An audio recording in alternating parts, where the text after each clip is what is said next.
cohabitamos con las moscas.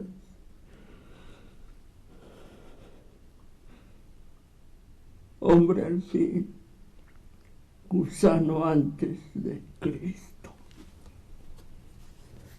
Antigua matadura de mula eterna. Confabulación de insectos y de sierpes. Molusco en caparazón ajena. Dios orgánico de pestilente vida. El hombre. Gusano erecto, perdurable en más gusanos. Camina hacia la noche, alumbrando una procesión de cadáveres con luciérnagas encendidas en su frente.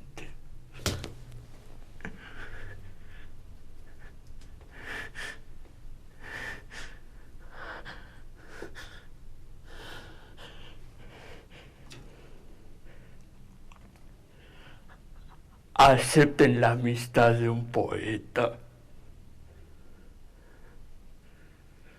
que, buscando verbos divinos, ha perdido la prosa de la vida.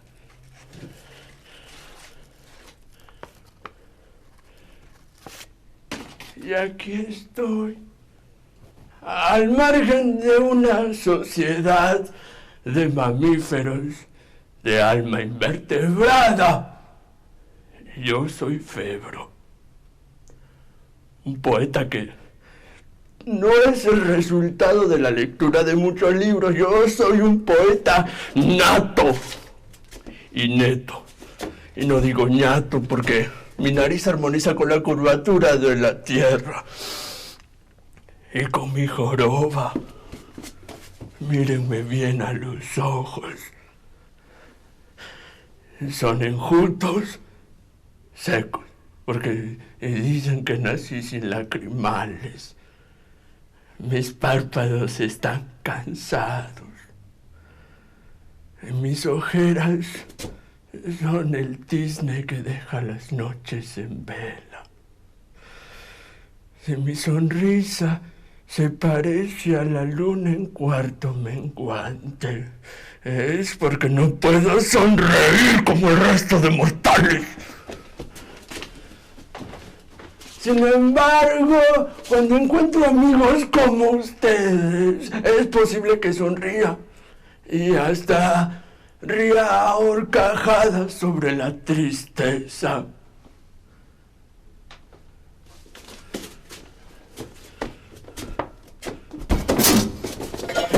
No hablo como me da la gana, porque tengo un pie bien reafirmado en la tierra y otro en la inmensa tumba de mis enemigos, que jamás lograrán sobrevivirme, aunque presten más atención a un futbolista cuando dice que le duele la cabeza y solo se trata de un dolor reflejo.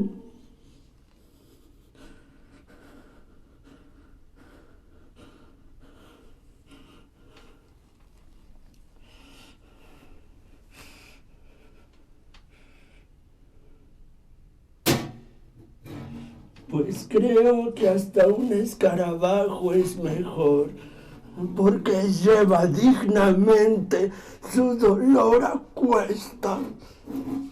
Es decir, su bola de mierda, que constituye un remedio exacto de la tierra por su forma y contenido. ¡Ah! Y disculpen que no me acerque mucho porque como no me baño desde el diluvio universal, me encuentro en olor a santidad. Es por eso que podrán observar las imágenes ondulantes a mi alrededor, como a través del vaho desprendido de las carreteras calientes o de las arenas del desierto, que solo son bañadas por el sol, y siempre el mismo, por desgracia.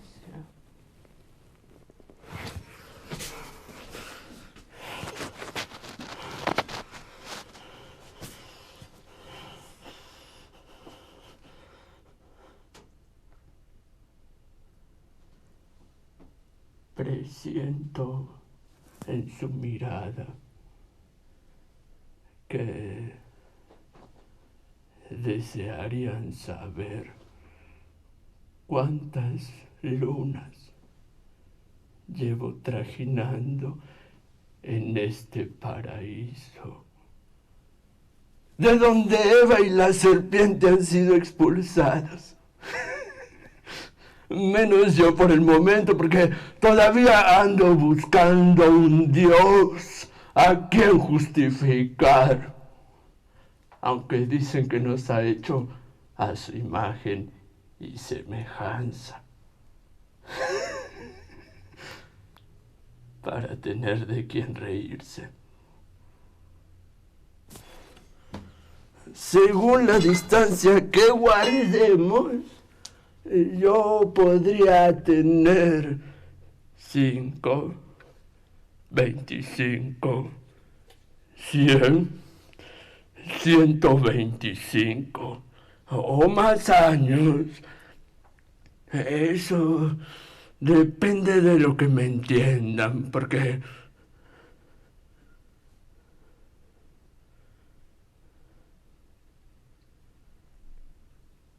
me duele la vida, hasta la funda de mis zapatos. ¿Para qué tanto caminar? Si al final remolemos en el mismo círculo. Seamos como aquellos que al dar un traspié en la fosa siguieron caminando. Me duele la cabeza, hasta la funda de la almohada. ¿Para qué tanto dormir? Dormir. Sí, al final, cuando muramos, no habrá quien nos despierte. Seamos como una procesión de teas en las noches. Solo así podremos dar la mano a las estrellas. Me duele el alma, hasta el último confín del universo.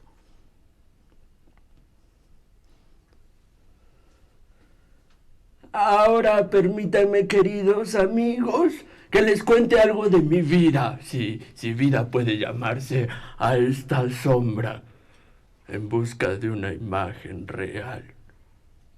Pues bien, les diré que yo no tuve infancia. O quizás cierta autodefensa subconsciente la relegó al olvido. Es por eso que el mundo me llama estrafalario, excéntrico, loco, maniático, menos imbécil. Por miles de razones que nadie entiende, ya que mi personalidad resulta esotérica e insondable, hasta para el más avesado y agropecuario psiquiatra.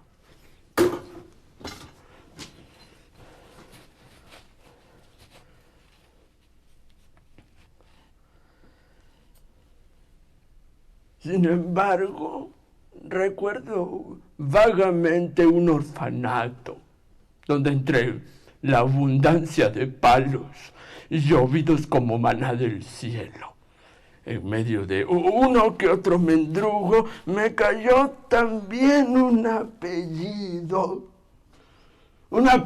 de rancio abolenco, Más claro lo de Rancio y menos higiénico lo de Abolengo, apellido que coincidió con el de una piadosa familia, venida de la más noble ascendencia.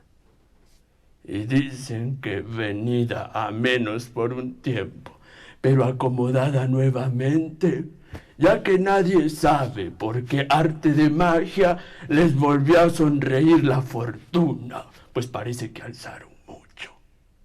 O reemprendieron la hazaña de limpiar zapatos para luego estar en condiciones de limpiar arcas. Realmente no podría saberlo. Lo cierto es que como la alta sociedad tenía que enterarse de que eran generosos, hasta pertenecían a la Sociedad Protectora de Animales. Me recogieron, aduciendo entre otras razones que arrancaban lágrimas, que yo resultaba emparentado con ellos, no sé por qué enredadera, así da un coposo árbol genealógico, que en lugar de dar flores daba muchas campanillas.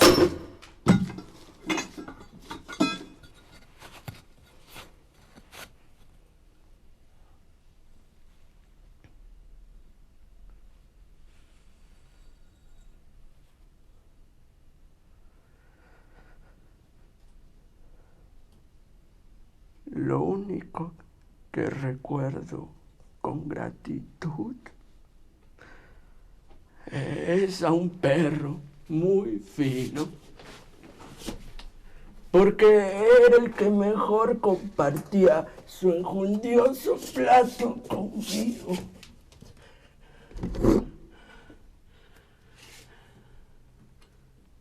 Y que nunca se preocupó de averiguar el origen de sus amos, lo que nos ennoblecía más al perro y a mí, que a ciencias ciertas tampoco sabía mi origen.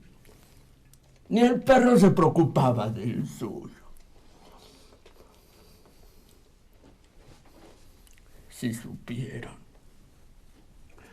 mis queridos tíos solo se acordaban de mí para prodigarme cristianas pateaduras, a las que tenía que agregar los confites que me regalaban mis 3 primitos, quienes me perseguían para dejarme como palo de gallinero y al final se cagaban en mí y en la tapa del piano porque creo que no tenían órgano para cumplir con el metafísico postulado del refrán que se refiere a hacer algo en la tapa del órgano y que no hay que confundir con el otro refrán que reza: a falta de pan buenas son tortas, porque las tortas las hacía la dama de compañía de mi tía, experta en alta repostería.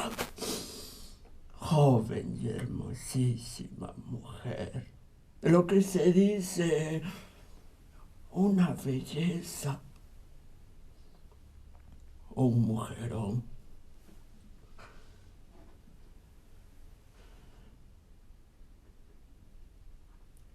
Lástima que una noche inolvidable y oscura, como las tinieblas a donde se aduerme mi alma, se me ocurrió la peregrina idea de recordar mi infancia, es decir, retorné a la tierna edad del gateo. Y luego de vencer pasadizos y puertas gemidoras, mi cabeza tropezó con algo semejante a una durísima piedra, que resultó ser la cabeza de mi primito mayor. Tendrías 15 años como yo. Y el impacto se produjo justo al pie del dulce lecho donde vaporosamente adormitaba la dueña de mis sueños, húmedos, y razón de los gateos y deliquios nocturnos de mi primo. Y sucedió lo que tenía que suceder. Al contacto de mi esclarecido cerebro con la prehistórica mollera de mi primo, Se encendió la luz como en un fantástico cortocircuito. Y luego de un alarido rupestre de mi pariente y un virginal bramido de la doncella, que hizo ladrar al perro y a la señora noble mi tía, llegó corriendo a la velocidad de la luz y nos encontró infraganti con las manos en la masa. Pero no piensen mal, pues digo que yo estaba con las manos en la masa encefálica, que se me quería salir con la fractura, y mi primo con las manos en el mazo porque otra cosa no sabía hacer su cerebro. De otro modo, hubiera dicho, con las manos en la moza.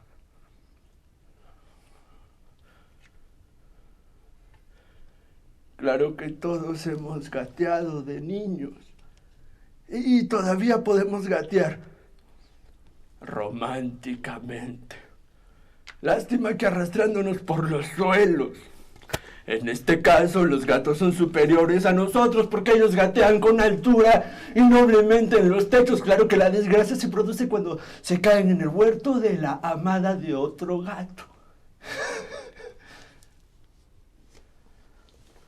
Pero no nos apartemos del tema.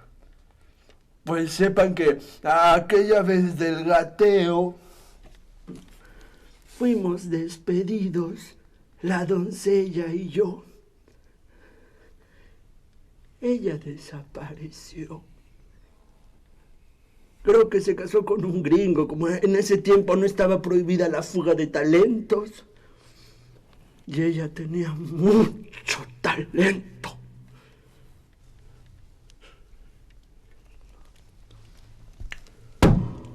Se preguntarán, ¿a dónde me fui yo? Pues a pastear chirotes, pero con la satisfacción de sentirme al fin libre de mis nobilísimos parientes. Y plenamente convencido de que yo era un perfecto paria. Es así como tuve que desempeñar los más variados oficios. Les confesaré que fui cargador, lo que ahora llaman estibador.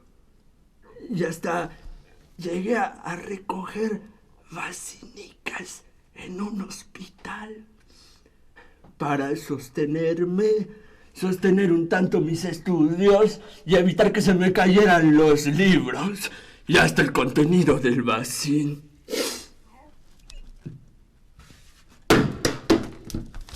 Una carga difícil.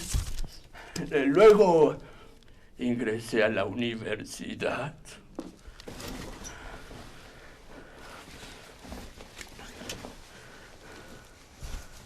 Pero entré por una puerta y salí por la otra, así como aquellos a quienes les entran los conocimientos por un oído y se les salen por el otro, y que nunca quieren salir de la universidad. O egresan con un camión para cargar todos sus títulos, diplomas o medallas. Recuerdo a un catedrático que siempre llegaba recargado de libros bajo el brazo y que para dictar sus clases hacía muchas citas y de cuando en cuando, sin aludir al archipestre de Ita, gallardamente se sacudía las itas, tal vez por haberse inmiscuido en un gallinero ajeno. Parecía que cada día conducía a un filósofo, estrangulándolo por el pescuezo, cuello, cogote, guarguero, toncori o como quieran llamarle. Y así, arrastrándolo por calles, plazas, claustros, aulas y alamedas, no sin antes haberle puesto una inscripción en la frente, que en este caso equivale al lomo del libro, que decía: Crítica de la razón pura. Otras veces era Spinoza. No el jabonero de la esquina donde el que no cae resbala, sino el filósofo holandés Spinoza. Otro día el estrangulador Spengler y la inscripción La decadencia de Occidente. Para continuar sucesivamente con Platón, Plauto, Plotino, Pluto y Plutón, hasta terminar con Cantinflas, a quien dicho sea de paso, yo admiro. Después de Chaplin, de los tres chiflados, del cura Charlina que me enseñaba religión, del huevón que me enseñaba inglés y del imbécil que me enseñaba ciencias, y de los hermanos Marx, que entiéndanlo bien, nada tienen que ver con el marxismo. Si piensan que no sé nada, se equivocan. Les repito que incontables veces incursioné en varias universidades. Claro que ingresaba de buen grado y egresaba de mal grado. Y aunque graduado de peripatético, cuidaba muy bien de bajar pausadamente de grada en grada para que no se me cayeran los conocimientos de forma degradante. Por algo pertenezco a la Real Lengua de la Academia, en donde dejé sentado en el último congreso viperino que el latín es una lengua muerta porque solo sirve para los responsos. Pero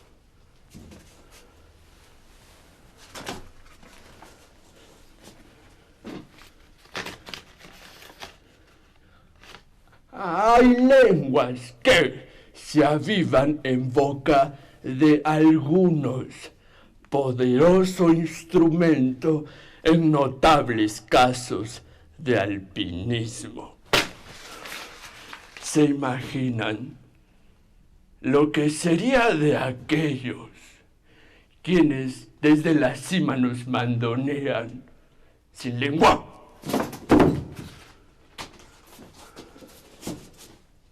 Por muy superior que sea una lengua, siempre tiene que descansar en un maxilar inferior.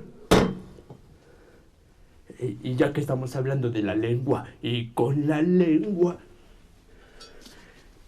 les diré que la única lengua universal es la viperina. Porque no tiene verbos que conjugar, sino saliva y maldiciones que enjugar. Pero se puede añadir que la lengua sirve a muchos para empezar lamiendo y terminar mordiendo.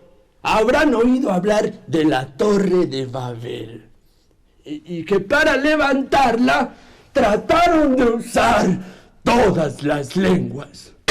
¡Pero fue inútil! ¡La torre se vino abajo!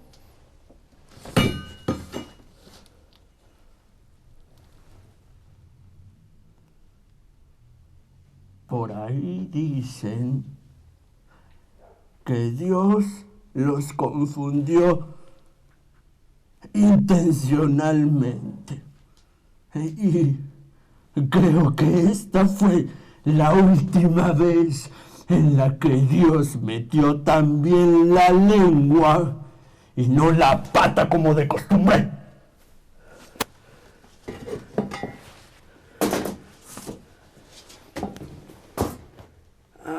Ahí nació tal vez la confusión. Sin embargo, existen los políglotas, que son aquellos que conocen varias lenguas, pero no los que saben emplearlas muchas veces. En fin, dirán que al hablar de la lengua y con la lengua me he metido en un asunto peliagudo que trae mucha cola. Pero precisamente yo les aseguro que para hablar de la lengua hay que tener mucha cola y viceversa. Solo que no seamos como esos políticos políglotas que como víboras sacan la lengua para pillar todo lo que poseen nuestros bolsillos.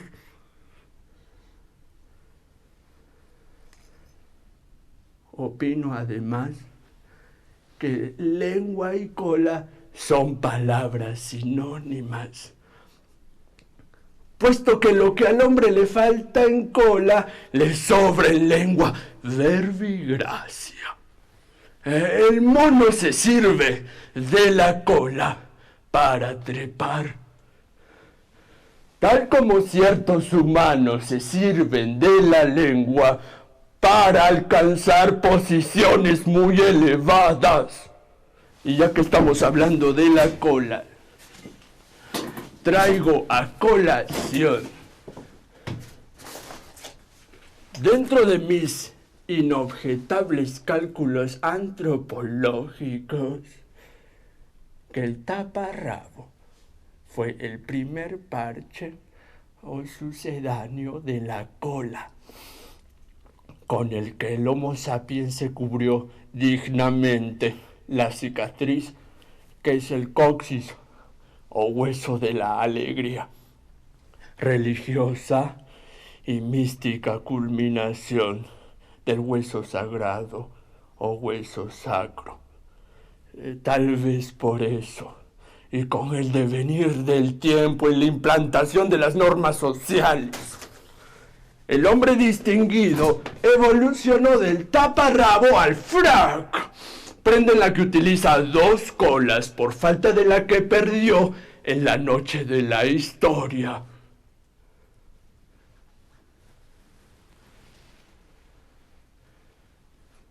Pero no olvidemos que el pobre también tiene que cubrirse, aunque sea con un pellejo.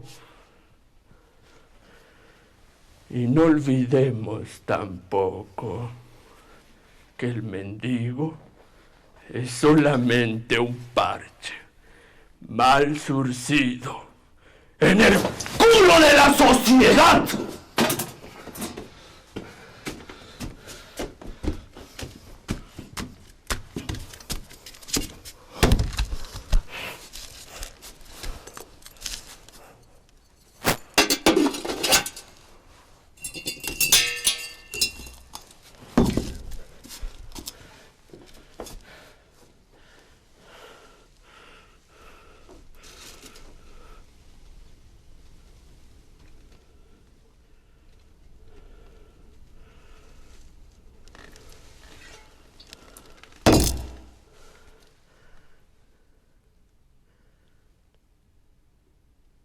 Mis queridos amigos, disculparán que siga abusando de su paciencia y seguramente, aunque no estén locos como yo, también querrán exponer sus ideas.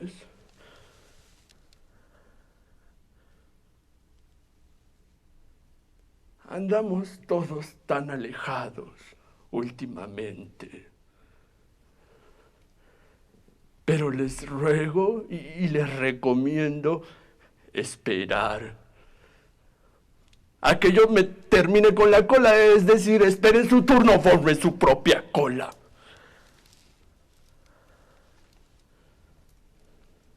A propósito, ¿ustedes saben qué es formar cola?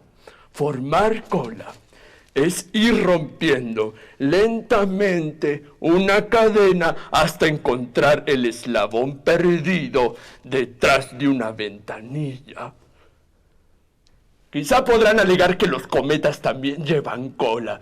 De acuerdo, porque los cometas son bohemios como yo.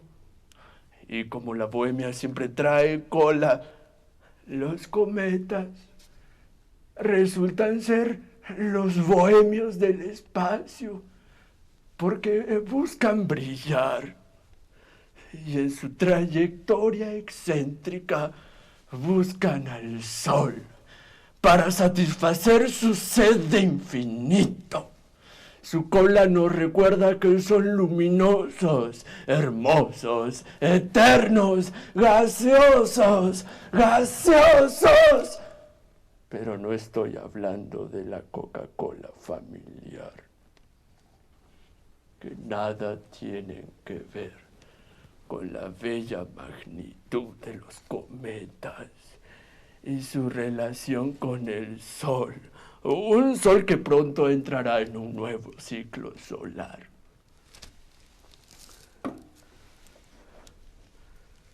Pero volviendo a lo anterior, tampoco hay que confundir los cometas con las cometas, que al igual que los seres humanos, por carencia de cola, ahora conviven encerrados, cabeceando y dándose de cabezazos.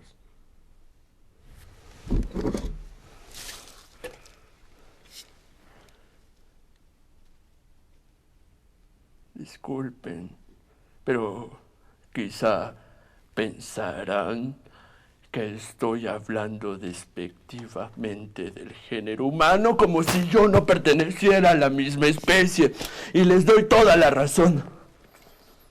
Por lo menos aparte de la que yo he perdido, porque yo soy un loco de origen extraterreno. Puesto que aquí el mono es un simio, y el hombre es tan solo un mono eximio. Aclarando más el concepto. El hombre es el eslabón perdido entre el mono y su idea de Dios. Y yo, con la devaluación y la concientización de estos últimos meses, vengo a resultar el Espíritu Santo.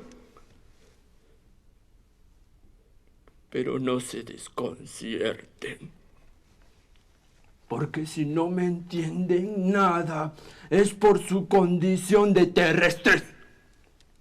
Lo que quiero decir es que el mono es el Padre, el hombre es el Hijo y el loco el Espíritu Santo. ¿Está claro? Aunque por este sabio descubrimiento me dieron la maravillosa oportunidad de ingresar al manicomio. Y aunque dicen que en calidad de paciente vigilado, me di el lujo de demostrar que el error de los psiquiatras consiste en que siempre quieren dar en el clavo y no en el tornillo. Luego resultan hasta el perno de tanto querer ajustar tuercas.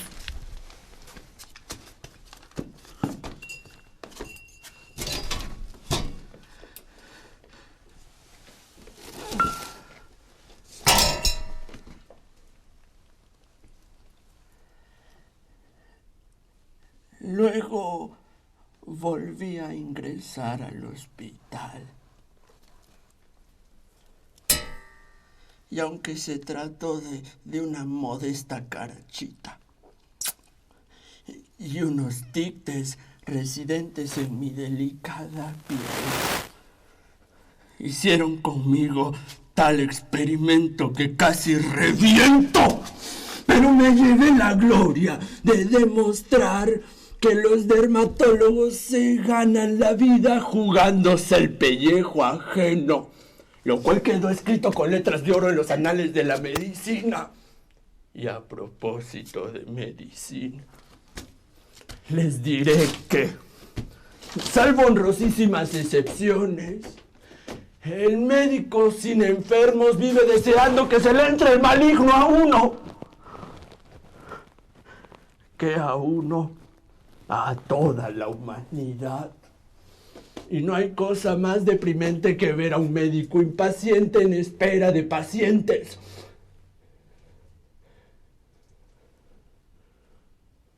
O a un filántropo augurando el mal con algún canto de lechuza.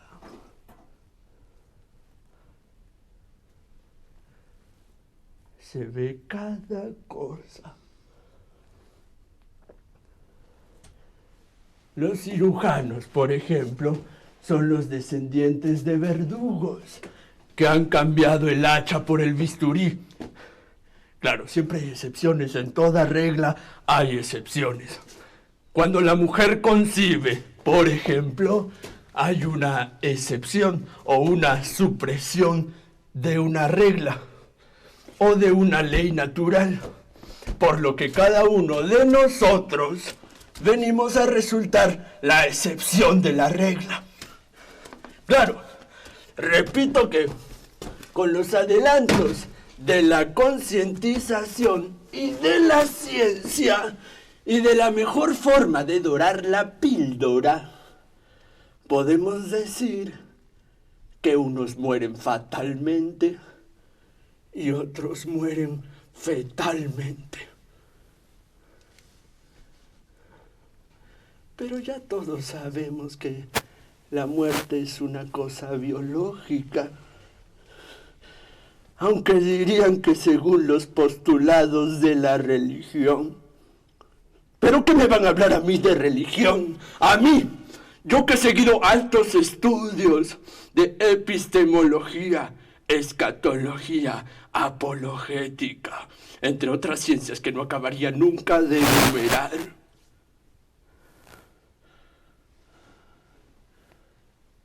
La religión es el resultado del miedo a la muerte.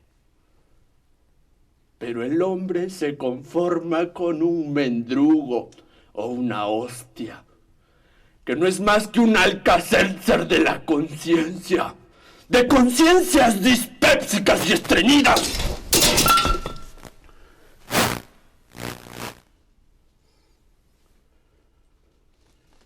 Pero prefiero hablar de otras cosas dentro de mis inalcanzables conocimientos humanísticos. Les diré, por ejemplo, que también ingresé al Conservatorio de Música, donde, luego de dominar la armonía, el contrapunto, la tocata y fuga, las fusas, las semifusas y las antifusas, y de añadirles bemoles a mis maestros, graduados en dodecafonía por lo desafinados.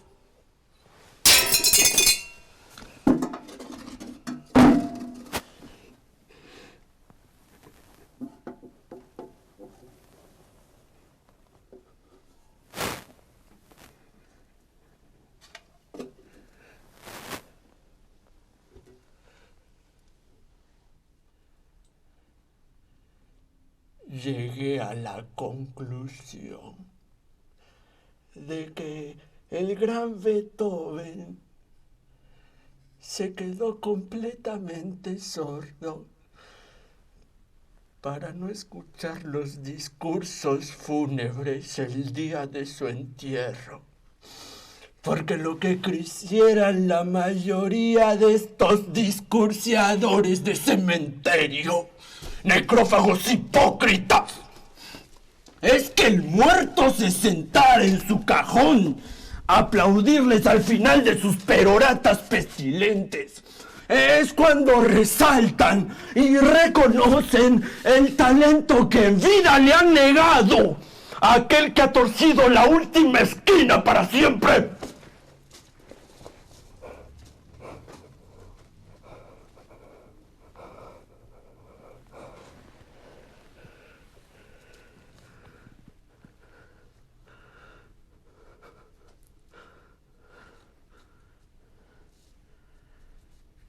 Y volviendo al gran Beethoven,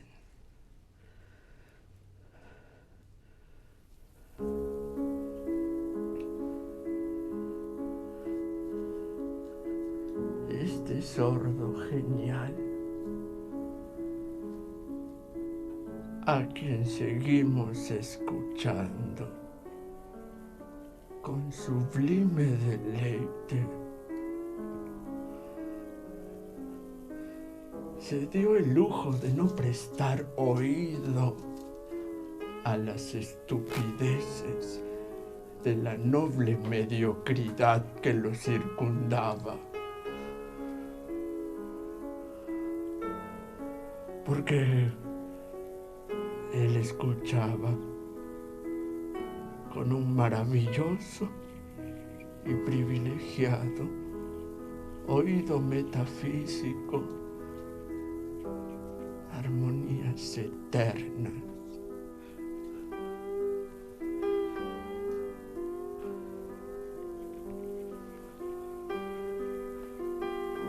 Los sordos fueron los que nunca lo entendieron ni escucharon.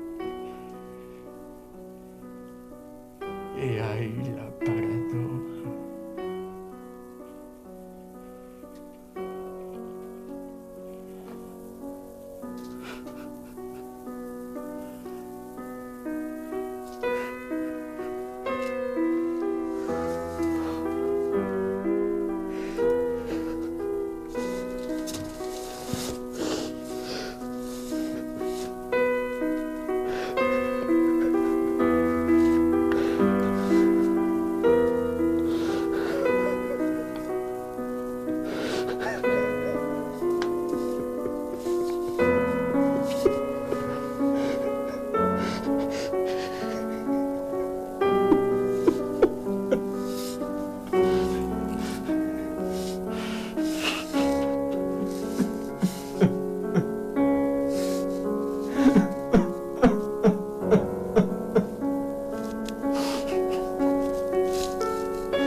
Luego de ingresar con notas altas del reformatorio, del conservatorio, no sin antes dejar los pianos y las cajas destempladas y de estampar mi brillante rúbrica en la tapa del órgano, fui admitido en la Academia de Bellas Artes, donde descubrí que el Greco pintaba las figuras flacas, a pesar de que tenía que hacerse el de la vista gorda ante la incomprensión de sus contemporáneos. Y que Van Gogh, el genio holandés, no se cortó una oreja para regalársela a una prostituta. Se quedó sin oreja por culpa de Gauguin en alguna peleita casera con espada. Y ya sin oreja, le hizo un homenaje a los críticos, que en su mayoría son los parásitos del talento.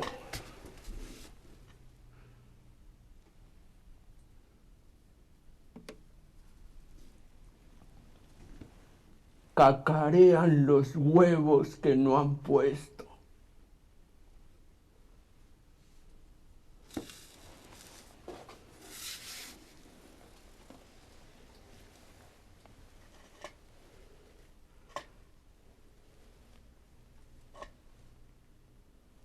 Ya no quiero cansarlos más. Y para terminar, debo añadir que he continuado mis estudios hasta graduarme en la Facultad Mayor de las Cavernas de Altamira, cumbre desde la cual contempla el universo todo, y donde doy con mi frente en las murallas de Dios. Y como ya es tarde, es hora en que me esperan a cenar las sombras, mi acostumbrada merienda de estrellas y luceros. dicen que estoy loco. Pero aquí quienes lo aseguran son cuerdos, demasiado cuerdos, desgraciadamente. Y yo estoy solo, tratando de comunicarme con las sombras y todos los espectros de todas las épocas, tratando de hablar con Salomón, con David, con el universo.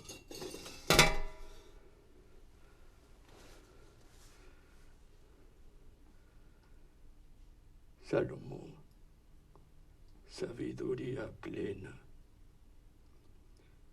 David, el pequeño que derrotó a un gigante. Y el universo que me derrota a mí. Nos hemos estrechado, la tristeza y yo, en un abrazo.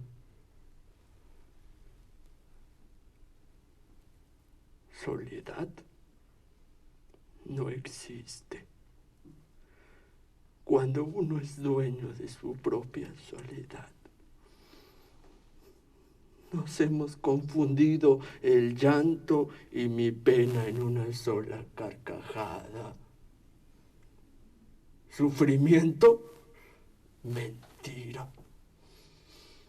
Cuando uno llora solo, abrazado a la sombra de la ausencia, le estoy exigiendo mucho a la vida. Por eso me desperdigo. Antes que las noches inicien su contubernio de estrellas, estrellado estoy, he dado con mi frente en las murallas de Dios. Y si no me entiende nadie, que viva Sancho Panza. Que el Quijote estuvo siempre solo. A pesar de tantos brazos en los molinos de viento.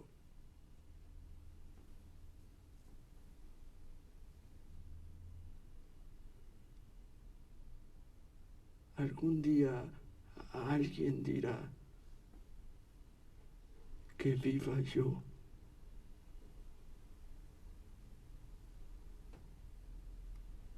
Cuando me haya ido.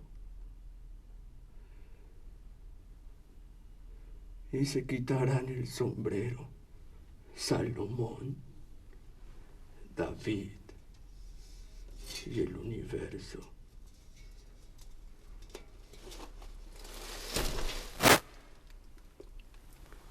Desde esta eternidad podría hablar siempre con ustedes, pero quizás solo hoy ustedes estarán pensando que estos tiempos son más oscuros que la noche.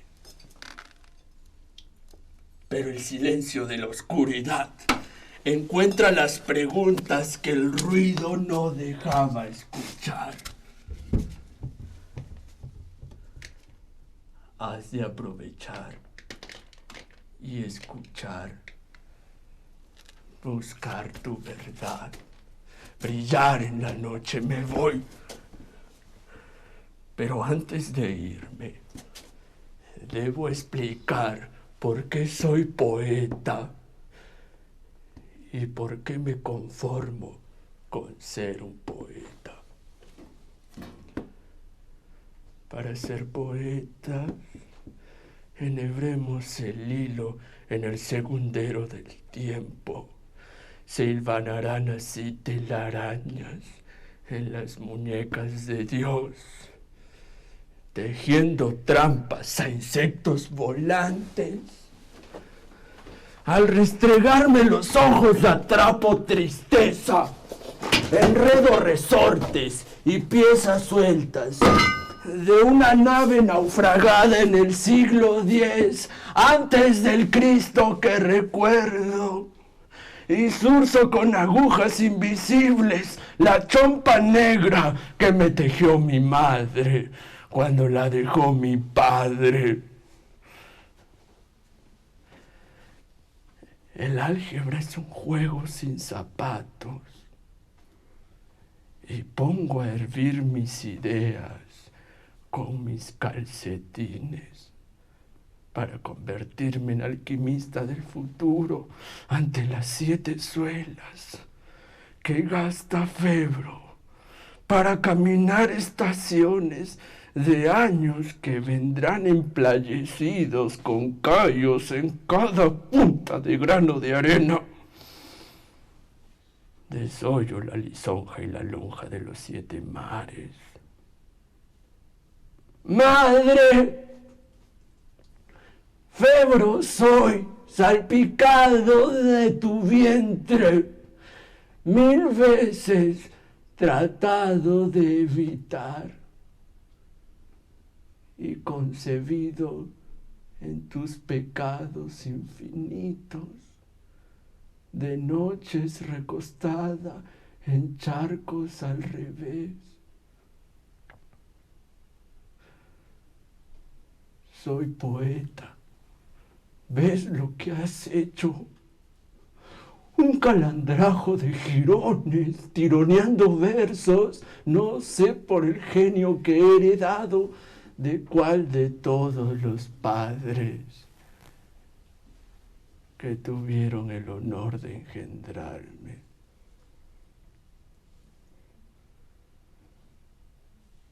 Soy poeta